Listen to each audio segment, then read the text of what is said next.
अस्सलाम वालेकुम, welcome to the Shabbar digital creations. आज की इस वीडियो में हम बात करेंगे अडोबी इलस्ट्रेटर के सबसे बेसिक और इम्पोर्टेंट टूल सेलेक्शन टूल के बारे में। तो चलिए शुरू करते हैं। सेलेक्शन टूल इलस्ट्रेटर का पहला और सबसे ज़्यादा यूज़ होने वाला टूल है। इस टूल का शॉर्टकट बी।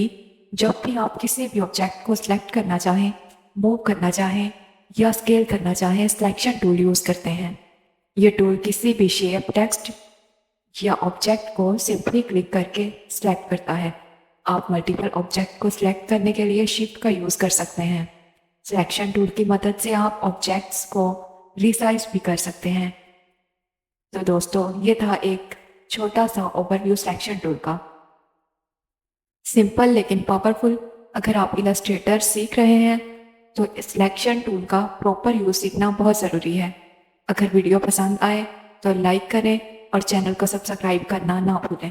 मिलते हैं नेक्स्ट वीडियो में। अल्लाह हाफिज़।